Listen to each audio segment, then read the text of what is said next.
Boa noite, moçada. Tudo bem com vocês? Hoje eu tô aqui para a gente corrigir as atividades, certo? Sobre biodiversidade, né? Definição de biodiversidade, importância da preservação da biodiversidade, certo? E a perda da biodiversidade, principalmente pela ação humana, certo? Espero que estejam todos bem, se cuidando e daqui a pouco a gente se encontra. Tchau!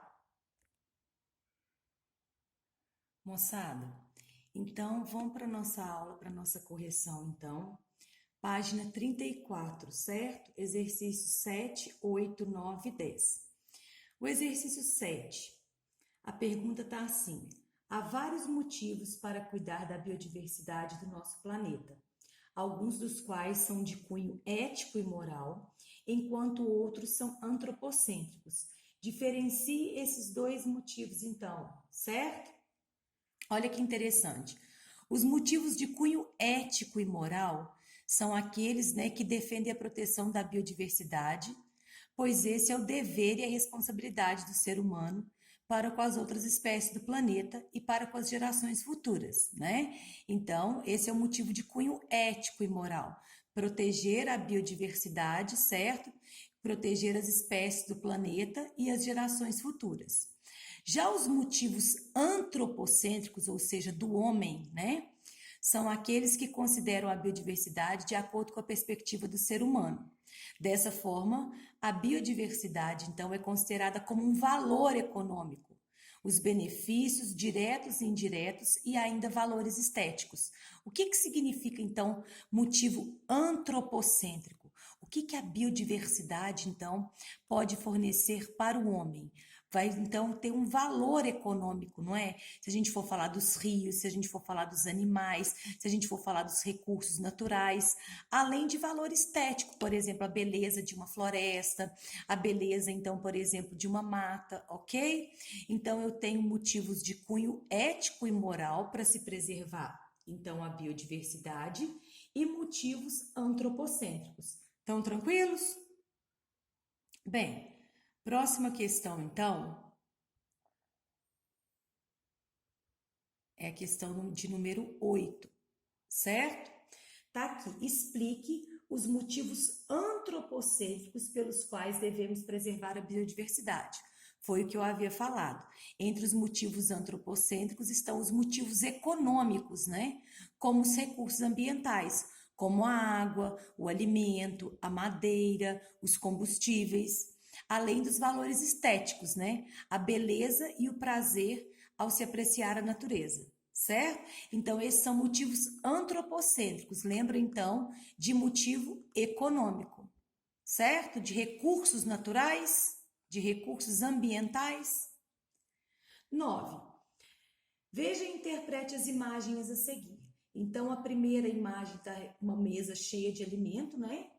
Cheio de frutas e de verduras e de legumes. E na segunda imagem, então, é uma refeição sem legumes, então. Está mostrando a primeira refeição com abelhas e a segunda refeição sem abelhas. Olha que legal essa questão, moçada.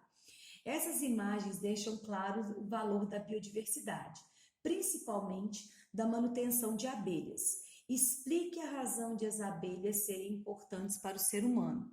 Questão super importante, questãozinha que pode ser questão de prova. Olha que interessante isso aqui.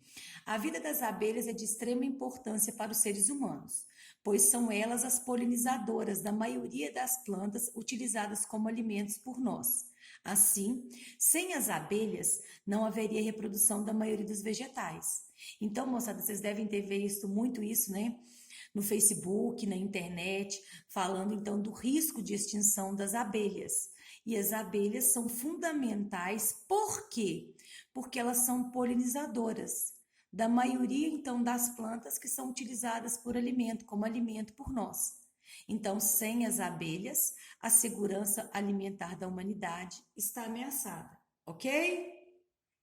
Bem, vamos agora para a questão 10.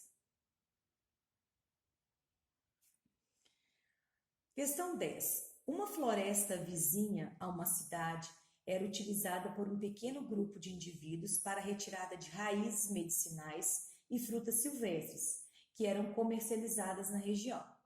Porém, grande parte da floresta foi derrubada para a construção de um aeroporto, que permitirá o crescimento da cidade e o aumento do ecoturismo na região. Identifique as perdas para a biodiversidade em relação aos valores éticos, econômicos e sociais que essa alteração ocasiona. Gente, então isso é muito importante. Pensa comigo.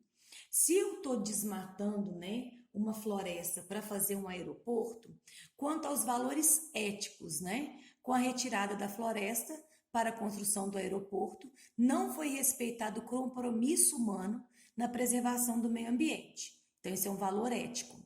Quanto aos valores econômicos, com a retirada da floresta, as pessoas perderão os recursos naturais, perderão a água, perderão, por exemplo, os vegetais que estavam lá, os animais que estavam lá, fora o valor estético, né? Qual que é o valor estético? A perda da floresta, o prazer de se ter uma floresta perto de casa, ok?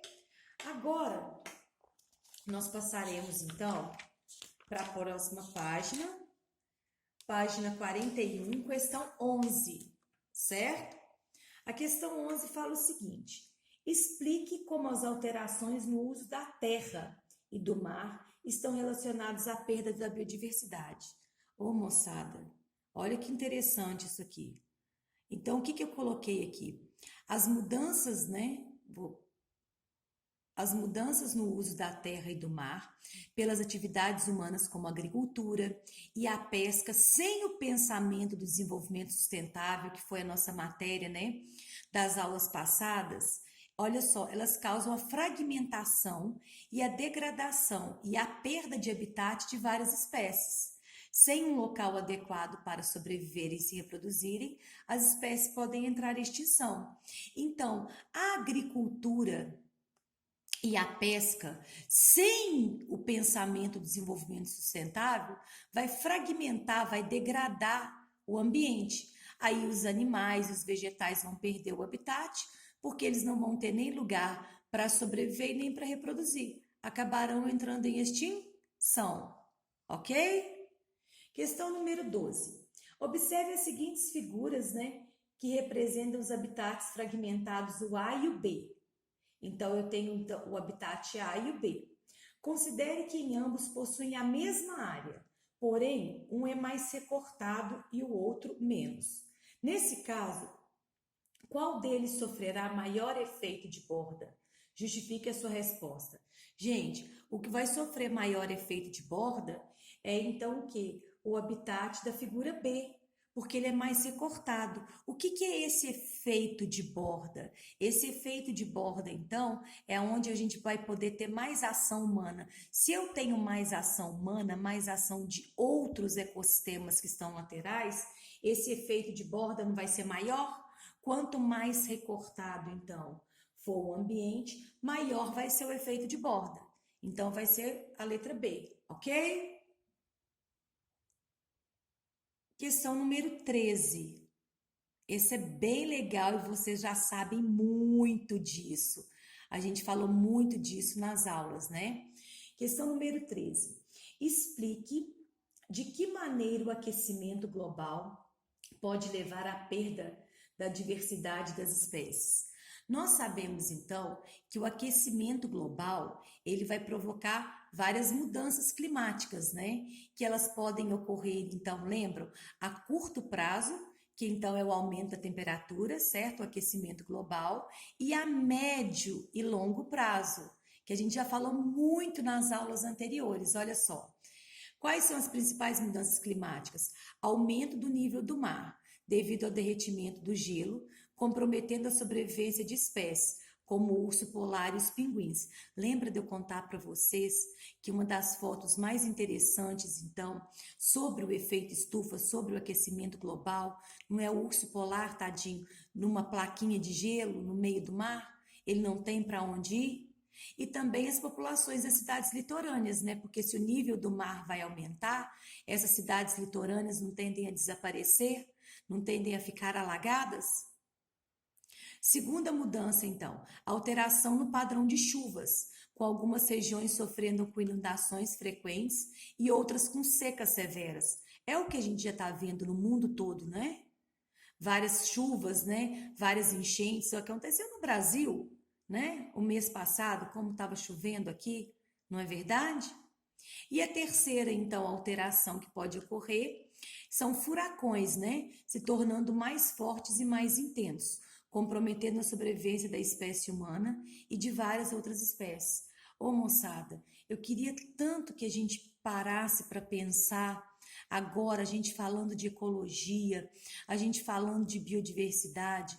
Eu mandei um vídeo no grupo de vocês, que foi um dos vídeos mais bonitos. Olha para vocês verem se é possível ver beleza, né? Nessa pandemia que a gente está, quantas pessoas morrendo. Eu fico até emocionada com isso, sabe? Quantas vidas sendo perdidas. Mas foi um dos vídeos mais bonitos que eu vi. Foi o quanto a natureza está agradecendo para o homem ficar em casa, o homem não tá, entendeu? A maioria das indústrias paradas, poluindo menos, a maioria dos carros dentro das garagens poluindo menos. Então a natureza está agradecendo tanto essa parada humana. Então a gente tem que olhar por este lado também, pelo lado ecológico, pelo lado ambiental. Por isso que eu quis corrigir esse exercício com vocês numa videoaula de tão importante que eu achei então essa matéria, certo? 14. Cite 4 efeitos possíveis de ocorrer se a temperatura do planeta continuar aumentando. Essa questãozinha também nós comentamos muito nas nossas aulas. Então, se a temperatura do planeta continuar aumentando, se o aquecimento global, né, não der uma estabilizada, o que pode acontecer? Temperaturas máximas extremas mais frequentes, ou seja, mais calor, e temperaturas mínimas menos frequentes. Então, quer dizer que a gente vai ter muito mais calor, né, do que frio, e degelo de algumas regiões. Aumento da variabilidade climática com mudanças tanto na frequência quanto na gravidade de eventos climáticos extremos, igual chuvas, igual alagamentos, igual furacões, igual tufão, igual tsunami, não é? Aumento do nível do mar. Temperaturas mais quentes na superfície dos oceanos estão relacionadas ao branqueamento dos corais. Na próxima aula, eu vou mandar uma videoaula para vocês falando, então, o que o branqueamento dos corais, então, que está sendo causado pelo aumento da temperatura, ok? E para a gente terminar a nossa aulinha, então, explique a razão de a introdução de uma espécie exótica. Lembra que espécie exótica é aquela espécie que não pertence àquele ambiente?